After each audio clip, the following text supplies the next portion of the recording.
Friends, price lord. ನಮಗೆ ಸ್ತೋತ್ರವಾಗಲಿ. ಈ ದಿನದಲ್ಲಿ ದೇವರ ಮಹಾ ಕೃಪೆಯಿಂದ ಈ ವರ್ಷದ 7ನೇ ತಿಂಗಳ ಈ ಕೊನೆಯ ದಿನದಲ್ಲಿ ನಾವುಗಳಿದ್ದೇವೆ. ಈ ಕೊನೆಯ ದಿನದಲ್ಲಿ ನಾವುಗಳು ದೇವರಿಗೆ ನಾವು ಏನ್ ಮಾಡ್ಬೇಕಂದ್ರೆ ಕೃತಜ್ಞತೆಯನ್ನು ಸಲ್ಲಿಸುವವರಾಗಿರಬೇಕು.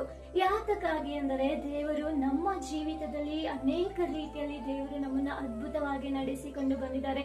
ಎಷ್ಟೋ ಆಪತ್ತುಗಳಿಂದ ದೇವರು ನಮ್ಮನ್ನ ತಪ್ಪಿಸಿ ಕಾದು ನಡೆಸಿದ್ದಾರೆ. ಒಳ್ಳೆ ಆರೋಗ್ಯವನ್ನು ಕೊಟ್ಟಿದ್ದಾರೆ. ಪ್ರತಿಯೊಂದು ವಿಷಯಕ್ಕಾಗಿ ನಾವು ಇವತ್ತು ಏನ್ ಮಾಡ್ಬೇಕಂದ್ರೆ ದೇವರಿಗೆ ಕೃತಜ್ಞತೆಯನ್ನು ಸಲ್ಲಿಸುವವರಾಗಿರಬೇಕು.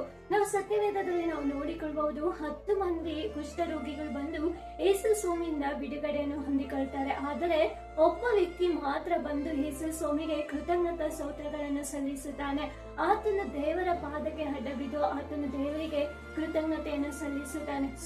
ದೇವರು ಆತನನ್ನು ಇನ್ನೂ ಅಧಿಕವಾಗಿ ಆಶೀರ್ವದಿಸುತ್ತಾರೆ. ಇವತ್ತು ನಮ್ಮ ಜೀವಿತದಲ್ಲೂ ಕೂಡ ಅಷ್ಟೇ, ನಾವು ಆ ಒಂದು ವ್ಯಕ್ತಿಯ ರೀತಿಯಲ್ಲಿ ಇರಬೇಕು. ಯೇಸು ಸ್ವಾಮಿ ಆ ವ್ಯಕ್ತಿಯನ್ನು ನೋಡಿ ಕೇಳ್ತಾರೆ, ಇನ್ನು ಮಿಕ್ಕಿದ 9 ಮಂದಿ ಎಲ್ಲಿ ಎಂಬುದಾಗಿ. ಆದರೆ ಆ 9 ಜನಗಳು ದೇವರಿಂದ ಅದ್ಭುತವನ್ನು ಹೊಂದಿಕೊಂಡು ಅವರು ದೇವರಿಗೆ ಕೃತಜ್ಞತೆಯನ್ನು ಸಲ್ಲಿಸಲಿಕ್ಕೆ ಬರಲಿಲ್ಲ.